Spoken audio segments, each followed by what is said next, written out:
gardens beneath which rivers flow. The Quran keeps returning to the same words, gardens beneath which rivers flow.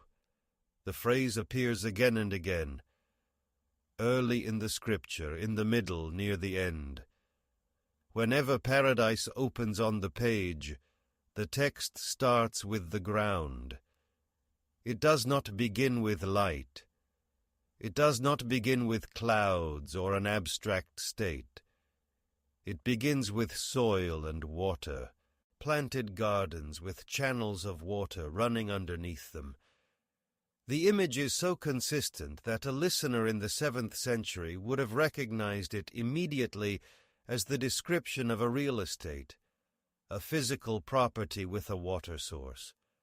That was wealth, that was permanence, and the text places it first. In Surah 2 verse 25, the believers are given news of gardens with rivers flowing beneath them. The same construction opens the paradise scene in Surah 18 verse 31. And again in Surah 47 verse 15, the description starts the same way. Gardens, then rivers, then everything else that comes after. The order matters.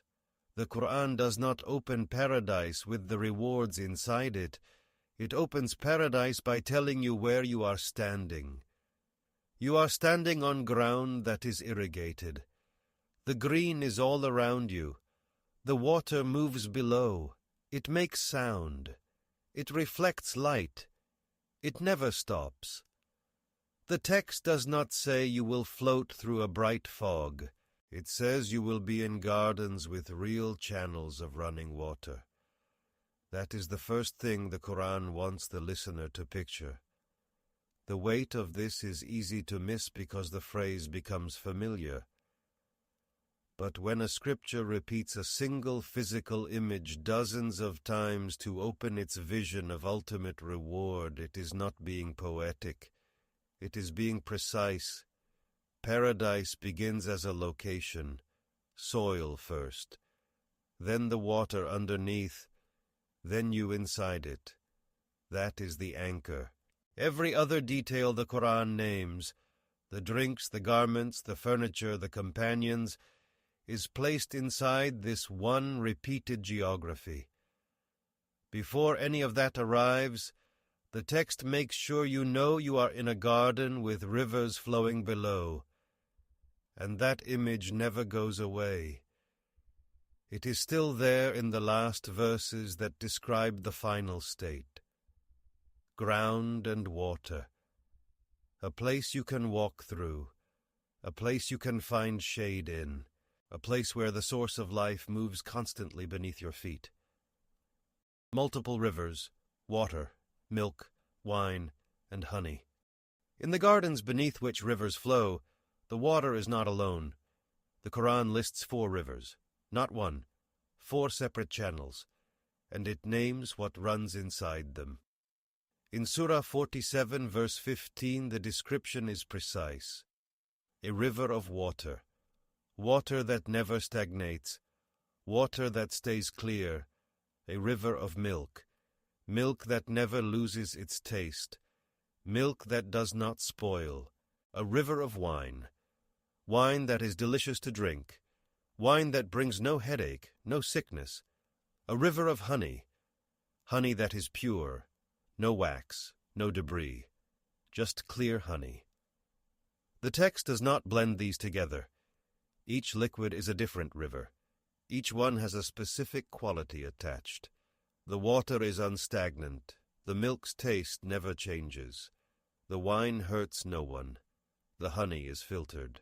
The Quran names the ordinary drinks of a 7th century table and then freezes them in a perfect state. This is not a vague promise of abundance. It is a menu. 4 distinct tastes, 4 different textures, 4 sources running side by side. The Quran could have simply said the people of paradise will have whatever they wish. It does say that elsewhere, but here it names them: water, milk, wine, honey. They are not mixed in a single cup. They flow as rivers. Each one can be approached. A visitor could step to the honey's bank and taste only honey. Someone else could stand at the water and drink only clear, unstagnant water. Item 3. Fruits, perpetual harvest, and no toil. The tree stands inside the garden. Its branches hang low. The fruit is at eye level. No one needs to climb. No one waits for the fruit to drop. This is how the Quran describes food in paradise. Not just the presence of fruit, the way it arrives. In Surah 36, verse 57, the believers are given fruits, and whatever they call for, it comes. The text does not mention a delay. In Surah 55, verse 52, every fruit appears in pairs, 2 kinds of each side by side, and in Surah 56, verses 20 and 21, the fruit is placed before them, chosen as they desire. The Arabic word used there is danya, something brought near, something within arm's reach. The picture is not of an orchard that must be worked. It is a table set permanently. The world they left behind had seasons, planting, waiting, harvesting, labor that wore down the body. In paradise, the Quran removes every step between hunger and satisfaction. The fruit is ready now, always. No one bends down to gather what fell. No one clears a rotten piece. The supply does not rot. The tree does not rest. The hand reaches, and the fruit is already there. Before the fingers close, the branch has met them. What the Quran is describing is not simply a garden that feeds its people. It is a place where food has become a permanent state of arrival. The providers are the trees.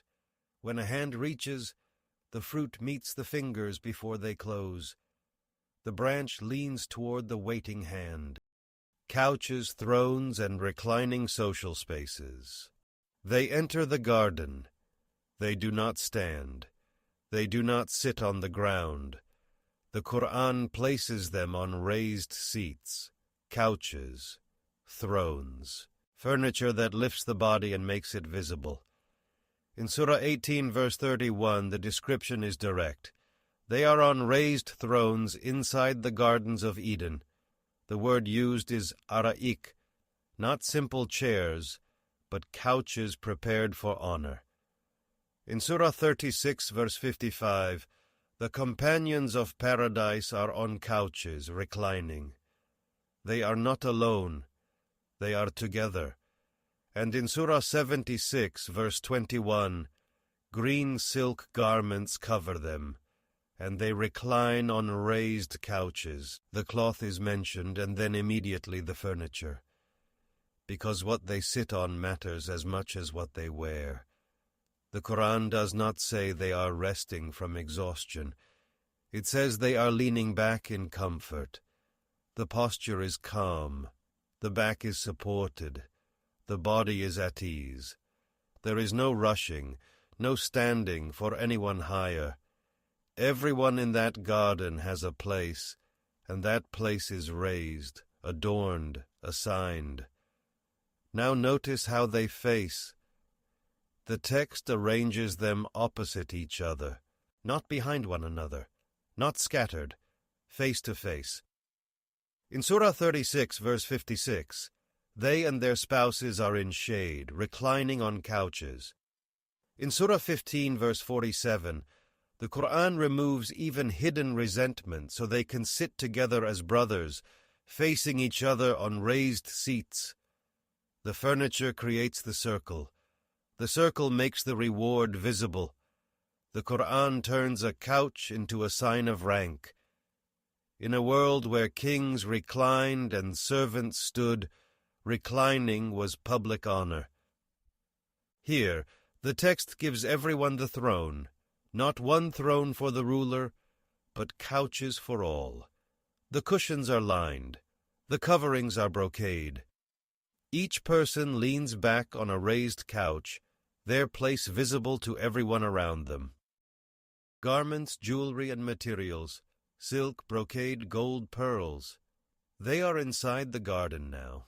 The couches are set, the rivers flow. And then the text describes what they wear. It does not say they are dressed in light.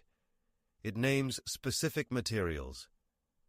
In Surah 18, verse 31, the believers are given green garments of fine silk and brocade.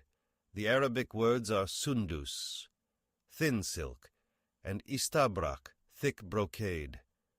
Two types of luxury fabric separated by texture and weight. The skin feels both. The garment is layered. This is not a generic robe. It is a tailored description. Then the jewelry.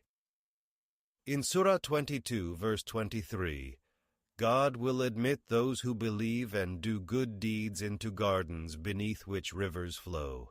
They will be adorned with bracelets of gold and pearls. The wrist is weighted. The arm carries the decoration. The gold catches light. The pearls are smooth against the skin. The materials are named together because each signals something different. Gold for pure worth, pearls for rarity and beauty brought from the sea. The color repeats, green. In Surah 76, verse 21, they wear green garments of fine silk and brocade, and they are adorned with silver bracelets. Another metal, silver instead of gold in that verse, showing variation. The text does not settle on one uniform, it offers a wardrobe. Now consider what the Quran is doing. It does not call these items beautiful and leave it there. It builds an inventory from the materials of earthly kings. Silk was the fabric of emperors. Brocade was woven for thrones. Gold and pearls were the treasures of the powerful. The first listeners knew exactly what these things meant. They had seen them on the bodies of rulers. They had never worn them. Now the text places these same items on the ordinary believer. The reward is not just comfort. It is public honor announced through clothing. And so when they recline on those couches facing each other, the garments do the speaking. The green silk says, "This one arrived." The gold bracelet says, "This one was given what the world denied." The pearls say, "The distance between a laborer and a king has been closed by the hand that owns all treasure." They sit together, all of them dressed like royalty. No one is left in common cloth. The fabric marks the difference between the world they left and the one they entered. And it does so before a single word is spoken. If this is opening your eyes to what Islamic sources actually say, subscribe, hit the bell, and leave a like. That's what makes YouTube show this to more people. Done. Let's keep going. Companions described as pure, wide-eyed, the Huris. They have been placed on the couches. The green silk covers their bodies, the rivers run beneath them, and then the Quran mentions another presence. They are not alone. These companions appear across multiple passages. In Surah 44, verse 54, God says the believers will be married to companions with wide, beautiful eyes. The Arabic word for them is hur, often translated as huris. They are described as pure. Their eyes are explicitly praised. The text does not hide their bodies. It gives them features the listener can picture. In Surah 52, verse 20, the believers recline on lined couches, and God pairs them with hur in silfiu, companions of wide eyes. In Surah 55, verse 56, these companions are described as ones who have never been touched by any human or jinn before. They are new. And in Surah 56, verses 22 and 23, they are compared to hidden pearls. The comparison is exact, not any pearl. A pearl that has been kept inside its shell, untouched, perfect. The image is one of guarded beauty now revealed. In Surah 56, verse 35, God says, "Indeed we have created them of special creation. They are not women who lived on earth and then died and entered paradise. They are beings made directly by God for this specific purpose. Their entire existence begins inside the reward. They are not receiving paradise. They are part of paradise. The text includes them in the inventory. It lists the gardens, the rivers, the drinks, the fruit, the couches, the silk, the gold, and then the companions. They are placed there as a gift. They are given to the believers as spouses, as visible comfort, as faces to turn to on those couches. The verses emphasize that they are pure, devoted, and equal in age, no aging, no change. What the Quran presents is not a metaphor for joy. It is a body. It has wide eyes. It has purity. It is seen. It is near. It is called an item of the reward, not a symbol of the reward. The hidden pearl is opened, and the one who enters the garden can look. Gates, levels, mansions, and the name, Firdaus. The group arrives. They have crossed the plane of judgment. Now they stand before something, a gate. In Surah 39, verse 73, the Quran pauses at this exact moment. Those who were careful of their Lord will be led to paradise in groups, not scattered, not alone. Groups. When they reach it, the gates are opened. The Arabic word is futihat. They open. But they were closed before. The keepers of the garden then say a direct sentence. Peace be upon you. You have become good. Enter it to stay forever. The gate is not just an entrance. It is a checkpoint. Someone guards it, someone speaks from it. The door does not swing open by itself. It waits for the right group to arrive. Now the Quran does something else. It does not describe one long hall with everyone inside the same room. It speaks of degrees. In Surah 6, verse 1 and 32, God says that for all people there will be degrees according to what they did. In Surah 46, verse 19, the same word returns. Degrees. Some believers will be raised higher than others. Their place is not identical. The garden has levels. And among those levels, one has a name. Firdaus. The word appears in Surah 18, verse 107. The believers who do good deeds will have gardens of Firdaus as a place to stay. In Surah 23, verse 11, the same name is given to the inheritors. Classical Tafsir says Firdaus is the highest part of paradise, the closest level to the throne of God.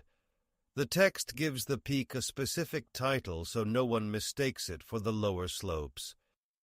So what stands is this. Paradise has doors, keepers, and a greeting. Then it has ranks, degrees tied to what a person did.